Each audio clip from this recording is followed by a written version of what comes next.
Assalamualaikum sahabat-sahabat yang menonton video saya ini. Oops, jangan skip dulu kalau boleh tengok, sebab saya akan memberikan pandangan dan pendapat yang ikhlas daripada diri saya mengikut pemikiran netizen biasa. Saya orang yang tak ada ilmu dan saya menilai daripada apa yang saya nampak. Sama ada anda ingin bersetuju ataupun tidak, terpulang pada anda untuk menilai. Saya secara peribadi rasa terpanggil untuk membuat sedikit ulasan mengenai isu Ustaz Zawawi ini yang mengatakan Saidina Umar sekian dan Saidina Abu Bakar sekian. Bukan kerana dia ni adun YB pasir putih ke, bukan kerana dia orang Kelantan ke, bukan kerana dia ni ahli PAS ke dan sebagainya, tidak. Baru saja beberapa hari ini heboh di mana-mana lapangan media sosial kita akan kritikan dan tentangan lantang daripada semua pihak, ada apa latar belakang sekalipun. Dalam tak sampai seminggu ni juga, beliau yang ini pelontar kata-kata itu membuat video ulasan balas akan mempertahankan statement beliau yang tak silap saya berdurasi sekitar 15 minit lebih, yang juga saya muat naikkan dalam ruangan VTT saya. Dan akhirnya hari ini, selang sehari, beliau dengan berbesar hati memohon maaf pada semua umat Islam, khususnya pada para sahabat, pada tuan-tuan guru, pada guru ustaz-ustaz, rakan asatizah yang cakna, yang mana mereka ini menegur dengan ikhlas, dengan baik dalam media sosial, juga yang bertulis maupun buat VTT, video dan sebagainya. Kenyataan permohonan maaf itu diulang siar oleh beberapa portal berita online di mana-mana, juga daripada pempengaruh-pempengaruh yang ada yang buat room dan personal VTT. Dan beliau yang ini pelontar, Ustaz Zawawi, menegaskan bahawasanya ini adalah kenyataan pribadi dan tidak ada kena-mengena langsung dengan keputusan parti. Ianya adalah kelemahan diri, kekhilafan dalam menyampaikan ilmu adalah teknikal dan memang salah, dan beliau memohon maaf. Juga memohon ampun pada Allah seperti mana yang disarankan oleh netizen supaya bertaubat pada Allah. Dan beliau memohon ampun dan bertaubat dalam bertulisnya itu. Akan kerana sememangnya beliau ni tak ada niat untuk mencerca sahabat Nabi yang mulia. Malah rakan-rakan asatizah dalam parti maupun di luar juga menegur sebagai seorang sahabat, sebagai seorang guru, sebagai seorang yang dihormati. Dan beliau berbesar hati menerima secara terbuka. Saya secara peribadi mengucapkan tahniah dan syabas pada Ustaz Zawawi yang bagi saya amat gentle. Justru sekiranya anda melihat serangan-serangan ke atas beliau yang tidak henti-henti hari ini, sehingga ke hari ini, sehingga ke sebentar tadi, yang sudah pasti akhirnya berunsur politik. Banyak portal-portal kerajaan maupun sayap-sayap parti kerajaan menyerang bertubi-tubi sehingga muncullah kembali bau-bau ingin menuduh PAS dan gerakan Islam yang berada di dalamnya keseluruhannya mengganggu gugat akidah umat Islam sebagai satu bala, sebagai satu yang macam-macam lah. Dan juga timbulnya kembali bau-bau ke arah bahawasanya PAS ni sesat dan sebagainya. Wow, tahniah kepada semua sekali asatizah, wakil-wakil NGO, portal-portal berita, sayap-sayap parti, pemuda dan sebagainya. Barulah saya tahu sekalian umat yang cakna ni, alhamdulillah, tahniah, syabas kerana masih lagi yang ramai sayangkan sahabat Nabi kita yang dimuliakan. Cuma akan tetapi sekiranya kita melihat kenyataan beliau iaitu Ustaz Zawawi dan tindakan pantas beliau memohon maaf secara terbuka, bertulis dan bervideo lagi, adalah sangat gentle lah bagi saya. Tak seperti mana mereka-mereka yang seperti pengasas rumah bangsa yang menuduh malaikat pun boleh lari malam. Saya tak pasti di mana video, di mana apa permohonan maaf secara terbuka dan sebagainya, melainkan di peti akhbar. Ada lagi pimpinan yang mengatakan Firaun yang berjasa, yang lagi jelas yang di mana itu lebih menimbulkan fitnah yang nyata, yang boleh mendatangkan fitnah kepada ummah dengan tiada sebarang sandaran susulan dan tidak menyebut apa-apa bagi menguatkan hujah agama, tidak menyebut kitab itu dan kitab ini, hanya menyebut oleh syekh itu, saya dengar daripada syekh ini. Nampak? Tidak ramai asatizah tampil berdalil hujah akan bahayanya LGBTQ. Sekiranya ada, dan saya yakin ada, amatlah berhati-hati, smooth seperti menjaga periuk masing-masing. Tidak ramai daripada pihak yang lantang mempertahankan kalimah Allah di saat kalimah Allah distokin itu, dihina sehinanya. Sekiranya ada, dan saya yakin ada, sangatlah lembut dalam ucapan dan kritikannya. Langsung tidak memberi impak pada si pelaku. Apatah lagi untuk menjadi nasihat pada orang di luar sana. Angkat pula berjalan, pergi pula ke luar negara, sehingga diangkat menjadi usahawan terbaik pula. Tidak ramai yang cakna isu SPA di mana golongan lelaki yang mengamalkan perbuatan susang yang melampaui normal manusia.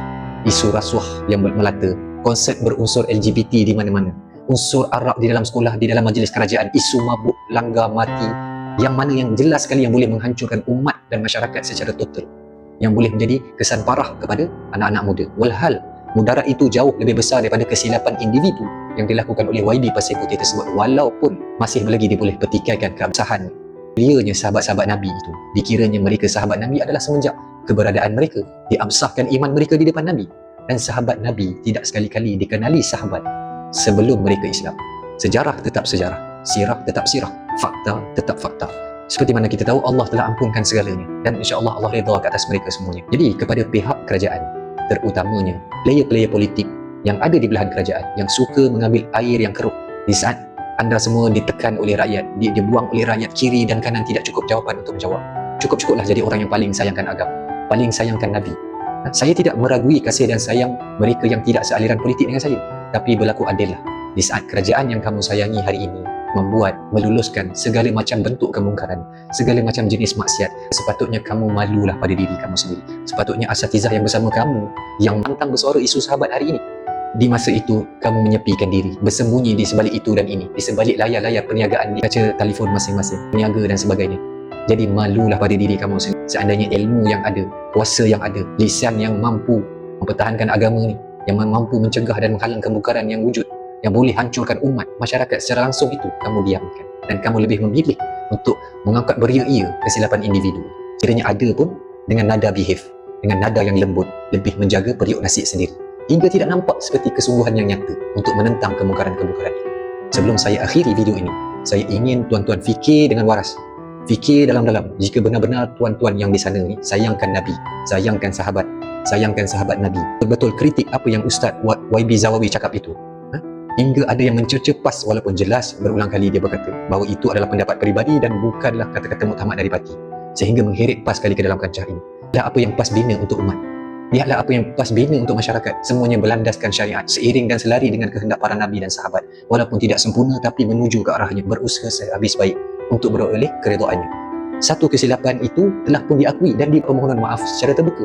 Itu lagi pihak tanpa rasa bersalah, tanpa sebarang permohonan maaf secara terbuka, malah menghalalkan lagi pesta maksiat, malah menggunakan lagi maqasid-maqasid ini untuk menghalalkannya. Dan lihat pula pada kerajaan kesayangan kalian, pesta maksiat dan mungkar mana lagi yang belum wujud dalam negara ini. Juga lihatlah tindakan lemahnya pemimpin kalian dalam menghentikan, malah ada pula yang memulakan, yang mengalu-alukan, yang menjemput kedatangan band-band yang jelas melampaui norma masyarakat normal, datang daripada pimpinan-pimpinan tuan. Berlaku adillah. Apakah itu saranan Sayyidina Umar? Apakah itu yang diharapkan Sayyidina Abu Bakar? Yang kamu dan kamu semua ni tak henti-henti menunggang isu ini semahu-mahunya, selanyak-lanyaknya. Sedangkan jelas permohonan maaf secara terbuka, bertulis dan bervideo lagi untuk menguatkan statement dan hujah mengatasi ketua-ketua pimpinan kamu yang amat payah mengeluarkan kata-kata maaf, walau jelas bukan perkara yang bercanggah pada ajaran Nabi dan para sahabat yang dimuliakan. Jadi nasihat saya, henti-hentikanlah. Jadikan agama dan maksiat selari dan seiring dalam negara. Ianya bukan jadual yang boleh dilakukan selang-seli. Hentikanlah jadikan alasan negara ini negara berbilang kaum untuk menunjukkan nilai perpaduan kononnya sebagai tiket menghalalkan kemungkaran yang nyata, yang berleluasa. Ingatlah bahawasanya di saat maksiat itu dibuat secara terang-terangan, pasti azab Allah akan tiba mengikut rencananya bagaimana. Hari ini pesta hujan, esoknya malam Al-Quran perdana. Hari ini menghiri janji di mana-mana, esoknya pula majlis bersalawat Nabi yang mulia. Hari ini jemput ulama dunia, imamkan Qiyamul Lail dan sebagainya. Bulan esoknya konsert LGBT diundang, dialu-alukan di media perdana. Hari ini sayang peluk ulama, esoknya cium laga pipi pimpinan berlainan jantina di luar sana.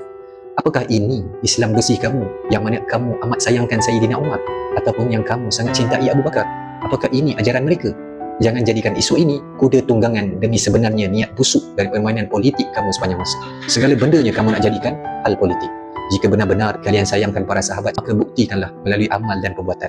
Buktikan para asatizah yang ada, yang hari ini lantang mengkritik, tidak memilih bulu dalam menyampaikan hukum, dalam menegakkan hukum, walaupun ianya lahir daripada pemimpin yang menguasai kerajaan pada hari ini. PAS sanggup hilang kerajaan Perlis demi prinsip, walau jika dia memikirkan kuasa, mengapa perlu bayar dengan harga yang besar untuk membuang YB-YB mereka yang mengukuhkan kerajaan di sana. Itu contoh. Takkan kalian yang mana jelas berlaku kemungkaran, kalian mahu bersekongkol dan mahu berselindung di sebalik namanya perpaduan kaum. Islam memberi ruang pada bukan Islam jalani hidup mereka tanpa paksaan. Namun ingat, Islam juga ada garis panduan yang mana mereka tidak boleh melakukan apa-apa yang melampaui batas dengan sewenang-wenang, yang akan menghilangkan imej Islam itu sendiri, yang akan mencemarkan nilai Islam itu sendiri, apatah lagi kita secara umumnya di belahan timur ini. Jadi renung-renungkanlah, semoga kita semua sama-sama diberi keampunan Allah, semoga kita sama-sama diberi taufik dan hidayah. Saya di sini bukan untuk mencari salah dan silap, melainkan untuk beri kesedaran pada semua, kepada asatizah di luar sana agar lebih berwaspada dalam kita menyampaikan ilmu. Kadang-kadang apa yang benar yang lahir dari mulut kita ini akan dipandang salah, lebih-lebih lagi apabila kita berdepan dalam suasana politik hari ini, maka salah yang kecil akan diperbesarkan. Ops, sekali lagi saya beri faham, mencerca sahabat secara langsung adalah berdosa besar, dan saya tidak berkompromi, tak kira ianya datang daripada pembangkang ataupun kerajaan ataupun individu. Ia bukan isu kecil, namun memahami konteks apa yang disampaikan oleh pelontar adalah lebih penting, diberi kefahaman untuk mengelak daripada mudarat yang lebih besar, iaitu fitnah ke atas agama itu sendiri. Kita termakan dengan fitnah akhir zaman ini, yang mana inilah yang digunakan musuh untuk cuba menyekat gerakan Islam pada keseluruhannya, baik di negara kita maupun di seluruh dunia. Maka fikir-fikirkanlah. berlandaskan iman dan bukan emosi. Sekian itu saja daripada saya. Wassalamualaikum warahmatullahi wabarakatuh. Selamat berfikir.